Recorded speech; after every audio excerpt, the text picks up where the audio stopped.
Damn it, I was enjoying a book. For $57.99, you can buy this, the Ventus 1. As some of you may know, last month I test rode the infamous E-Ride Pro SR, which was kind of like riding a grenade with handlebars. It was absurdly fast and at times very difficult to ride, but that's what made it so much fun. It was a real challenge. However, because of those traits, I don't think the bike is going to be for everybody, and I definitely was not a good enough rider to pull the most out of it. I'm definitely not that guy. You're not that guy. This right here, the Ventus 1, seems to be kind of a happy medium between the polite and friendly Alta Sigma and the aggro-aggressive E-Ride Pro SR. That being said, the Ventus is still by far the fastest and most powerful out of the three. Ventus claims this bike punches out around 28 kilowatts peak power and a top speed of 80 miles an hour. The Ventus has a similar 72 volt 50 amp hour battery as the SR, but is almost 10 pounds lighter. In fact, the claim weight of the Ventus is around 152 pounds, whereas the SR and the Altus claim to be 185 pounds. So it's faster, lighter, and for $57.99, the price is very competitive as well. Shout out to my buddy Kevin at CAE Bikes in Huntington Beach for loaning me this bike for the week. There is a link down below if you want to pick one of these up, or you can head down to the shop for a test ride. One thing you'll notice about the Ventus is how the manufacturer really paid attention to the small details. Small things like the touchscreen on the battery, the chimes it makes when you use the control pad, the out of place but kind of cool looking purple wishbone link, and a small sun for a headlight that's brighter than the bomb on Oppenheimer. However, one thing they did skip was the brakes. Unlike all the other manufacturers in this price point, the Ventus 1 does not offer DOT brakes at the moment. However, because of how lightweight this bike is, I did not find them to be much of an issue at all, but I would still upgrade them down the road if I own the thing. Other specs include a fast Ace gravity fork up front, chompy motocross pegs, a 54 tooth sprocket, and a 19x18 wheel setup. But the most important component of all is that silky smooth VTB controller. The amount of adjustability that you can get out of this thing in the app is daunting, and I don't really mess with it much, but if you love this kind of stuff, you'll get a lot out of it. The Ventus is also slightly smaller than the SR, and the front is noticeably lower. I'd say as far as size goes, this is pretty on par with the Alta Sigma. So let's take it on the trails, take it in the hills, see if this thing can handle my technical trail and my fast trail, take it a few laps around my short circuit, and yeah, see if it's worth the $57.99 price tag. All right, first ride, I'm in the maximum power setting. I checked the app and it is at 100%. Here we go. Yep, that's quick. Woo! Oh yeah, this is a slidey bike. Yeah, that's awesome. Oh, dude, that back tire is great. That's so much fun. Lots of traction back there. Nice and thick. 1918 setup. Yeah. Brakes are pretty good too. All right, here we go. First uphill. Sliding a lot. Woo! Something's flailing around. Something's flailing around inside my goggles. Awesome, dude. This thing is so much fun. It feels a little bit smaller than the E-Ride Pro SR. Oh, but that traction at the back is amazing. It feels like it has a longer swing on it, but it doesn't. All right, here we go, full throttle. Oh, definitely doesn't feel as aggressive as the, oh my God, look at these rain ruts. Whew. I keep forgetting that they're there now. Oh, that front's very slidey. I did hear that people are not big fans of the stock front tire, and I'm inclined to agree. I don't trust it much. But that back tire is brilliant, man. This thing handles excellently. I think this is probably one of the best handling bikes I've ridden so far. It's so manageable. All right, full power. There we go. Not only was that fast, that was also smooth. That was really smooth. It's like, I don't know, maybe I wasn't riding it that hard. You can definitely pull a lot out of this bike. Again, I'm brand new to it. But the throttle is excellent. It doesn't feel as aggressive or as fast, if I'm honest, as the E-Ride Pro SR. We'll see what the top speed is here shortly. But out of the box, man, that handles very well. Okay, so we'll make our way over to the technical trail. First off, man, first impressions. This thing handles great. I don't think I've ridden a bike that handles as well as this, which is kind of odd because so many of these bikes have this exact same frame, exact same swing arm. I think it is down to the suspension and the tire choices. While I said I'm not a big fan of that front tire, and from what I hear, a lot of people are not, it is very slippery, a bit unpredictable, but that back tire, the way that this thing slides, and it's just It does exactly what you want it to do. That is also due to a massive part, actually, to the VTB controller. Having a bike this powerful is great and everything, but you need it to be controllable as well. That's where the E-Ride Pro SR did kind of falter. It had all the power you wanted, and my god, could it just knock your socks off when you twisted the throttle. But it did make more technical riding difficult, and overall, it felt like a race bike. This feels like it has the capability of being a calm, casual trail bike as well as a race bike. Another thing I like is the control module on the left-hand side of the handlebar. You can adjust the modes, you can adjust the regen setting. Now that is not anything new, most of these bikes do have those settings, but I just like the quality touch of having a decent little control setup. It looks good. Oh, so muddy out here, look at that. It's not too bad actually. Soft dirt, onto ruts, oh shit. Oh! At front tire having a hard time in the soft stuff. I'm often criticized for liking every bike I ride, but I don't know, I ride a lot of fun bikes and I can often find the fun side in most of them. There are a few that I'm not a fan of, but this one so far shaping up to be one of my new favorites. Alright, so now it's time for the high-speed stability test.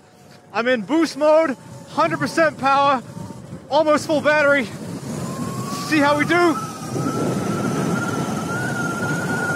Full pent. Oh, that is so fast. Woo! I have no idea how fast that was, but it was definitely made my voice crack. I'd say that's got to be about 75. That's the fastest bike I've tested so far on these trails, by far. All right, so we're gonna do the top speed test again, this time on a road. It's a little bit windy, but I'm in boost mode, which is the very fastest setting. 100% power on this, 95% battery. Let's see what it can do. Here we go. Oh! God, that was quick!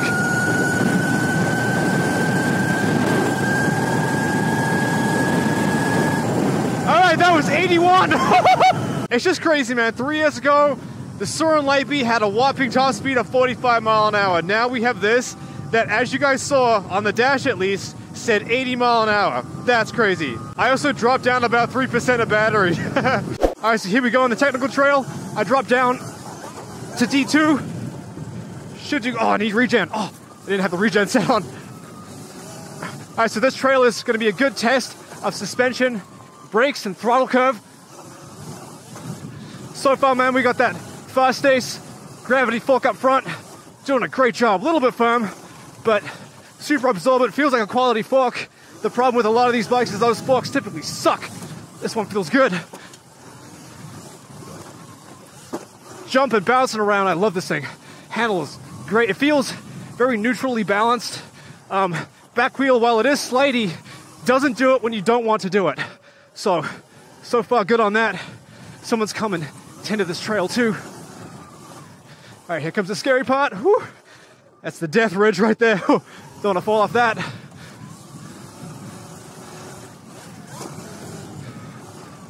There we go. That was great. Yeah, man, beautifully handling bike. And it's also not too hard to ride. Like, it's definitely work out. I'm out of breath right now, but I was able to go fast and not feel like I'm pushing the bike. All right, let's make our way down. This trail is so rutted out now, look at that. Woo! All right, so I have my regen setting all the way up. Let's see if I can do most of this trail without having to touch the back brake. Get down the big part. Oh, God, that's rutted out.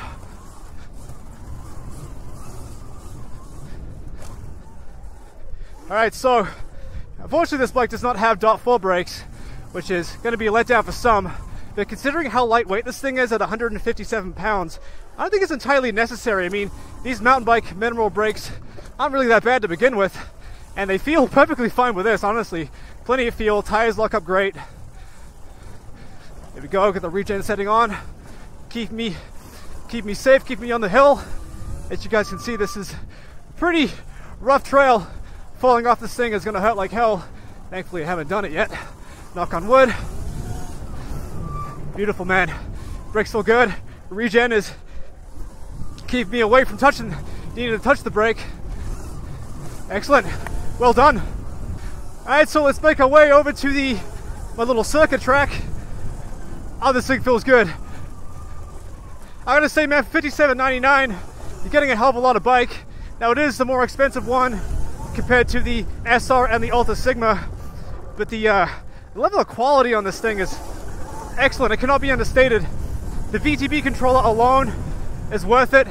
The suspension, the tires, the small attention to detail that has clearly gone into this bike. It's clear that this was really built by riders, people who have modded their bikes. They know what's important. However, I do remember this bike about a year ago was almost like $7,500, which is probably why you never saw them around. I think for this market, for what people want to pay for, $6,000 is kind of enough. And yeah, I'm glad they kind of dropped the price to make it a bit more competitive. Because it is, man. I'd say out of all the ones I've ridden so far, I'm starting to like this one the most. I'm not gonna lie. All right, so here we go. Let's do a couple laps on my short circuit. I think this thing's gonna do great here with this good handling.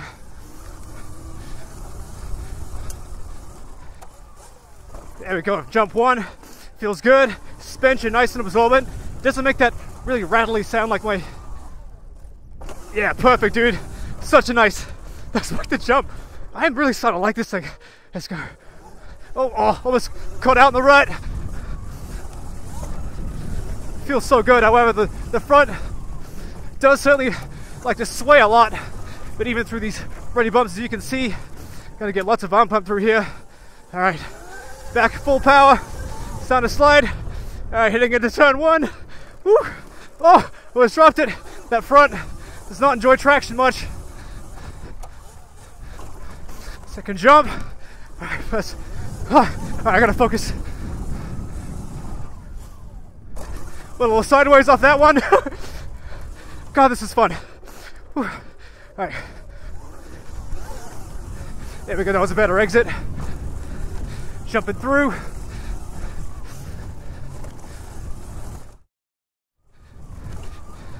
Oh, all right. That was good. Ooh, I'm already getting tired. Whoa, Bush. Whew.